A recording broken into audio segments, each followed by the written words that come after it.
ప్రభునందు ప్రియమైన దేవుని బిడ్డలారా, మనము ఎవరికి ఓటు వేయాలి, మనము ఎలాంటి నాయకుడిని మనం ఎన్నుకోవాలి?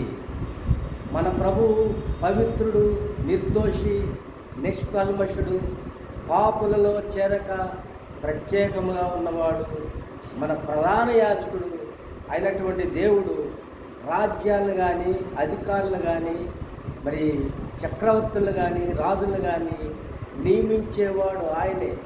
మరి ఆయనకి వ్యతిరేకంగా ఏ రాజ్యమైనా సరే, ఏ అధికారమైనా సరే నిలవదు. అలాంటి దేవాది దేవుడు సెలవిస్తున్నటువంటి మాటలు మోషేతో చెప్పాడు.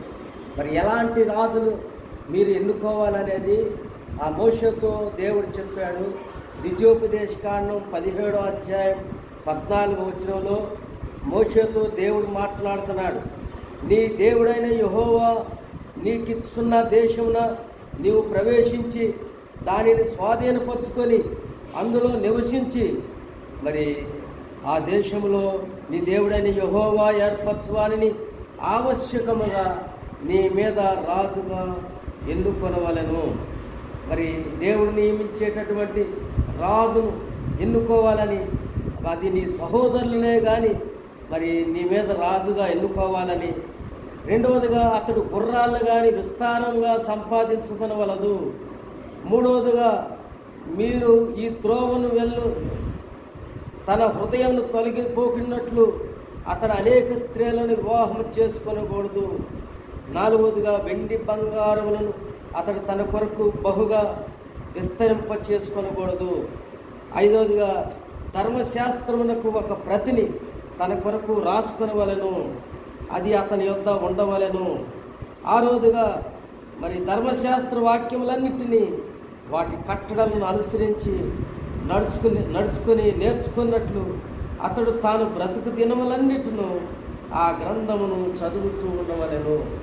అలాంటి నాయకుడిని, మరి దేవుని యొక్క వాక్యాన్ని ప్రేమించే నాయకుడిని, మరి బైబిల్ని చదివే నాయకుడిని మనం ఎన్నుకోవాలని దేవుని యొక్క వాక్యం సెలవిస్తుంది. బైబిల్ మత గ్రంథం కాదు, దేవుడు నియమించినటువంటి గ్రంథం. దేవుని యొక్క రాజ్యానికి వారసులుగా చేసే గ్రంథం. మరి దేవుని యొక్క వాక్యము ఎవరికి వస్తుందో వారు ధన్యులుగా తీర్చబడతారు. దేవుని యొక్క వాక్యము సజీవమైనది, బలమైనది, మరి వాడి అయినటువంటి రెండంచులుగా ఖడ్గం కంటే వాడి అయినది కాబట్టి ప్రాణాత్మలను, కీళ్లను విభజించినంత మట్టుగా దూర్చు మరి ప్రతి ఒక్కరిని పరిశుద్ధులుగా చేసే గ్రంథం. నీతి న్యాయాలు మరి అనుసరించేటటువంటి గ్రంథం. అందుకే యేసు ప్రభు వారు చెప్పారు, మరి మనుషుడు రొట్టె వల్ల మాత్రం కాదు కానీ దేవుని నోట నుండి వచ్చు మాట వల్ల జీవిస్తాడని. మరి సమస్తం కనిపిస్తున్న సమస్తం కూడా దేవుని యొక్క వాక్యం వల్లనే కలిగినవని. కాబట్టి దేవుని యొక్క వాక్యాన్ని ప్రేమించే వారిని మనం ఎన్నుకోవాలి. సమూయేలుతో కూడా దేవుడు చెప్పాడు మరి ఎలాంటి వారిని ఎన్నుకోవాలనేది. 1వ సమూయేలు 8వ అధ్యాయంలో 19 నుంచి చివరి వరకు చదివితే ఎలాంటి రాజును మనం ఎన్నుకోవాలి, మరి అలాంటి రాజును మనం కోరుకోవాలని దేవుని యొక్క వాక్యం సెలవిస్తుంది. జ్ఞాని అయినటువంటి సొలొమోనుతో కూడా దేవుడు చెప్పాడు. ప్రసంగి రాసిన గ్రంథం 5వ అధ్యాయం 9వ వచనంలో ఏమని చెప్పాడంటే, ఏ దేశంలో రాజు భూమి విషయమై శ్రద్ధ పుచ్చుకొనునో ఆ దేశమునకు సర్వ విషయముల యందు మేలు కలుగును.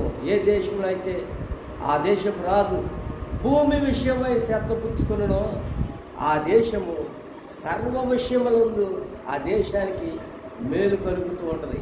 అంతేకాదు సొలొమోనుతో మరి ఇంకో మాట 29వ అధ్యాయం, సామెతలు 29వ అధ్యాయంలో మరి 14వ వచనంలో ఒక మంచి మాటను రాసినట్లుగా చూస్తున్నాం.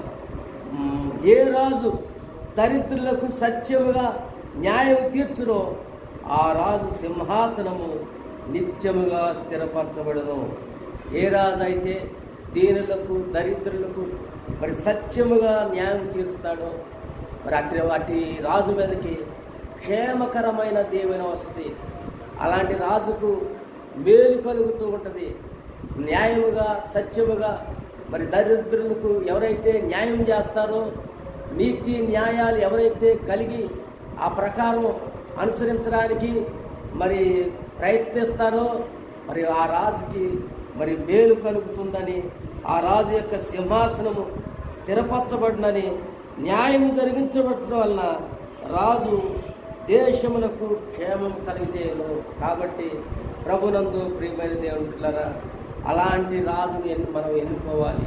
ఎందుకంటే మనము మరి మన జీవితాల్లో మరి యథార్థత కలిగినటువంటి రాజుని, నీతిని ప్రేమించే రాజుని, న్యాయాన్ని ప్రేమించే రాజుని, దరిద్రులకు సత్యముగా న్యాయం తీర్చే రాజును మనం ఎన్నుకున్నప్పుడు మనం అన్ని విషయాల్లో మరి సర్వ విషయముల యందు మేలు కలుగుతుందని దేవుని యొక్క వాక్యం సెలవిస్తుంది. దేవుడి మాటలు దీవించి ఆశీర్వదించునుగాక.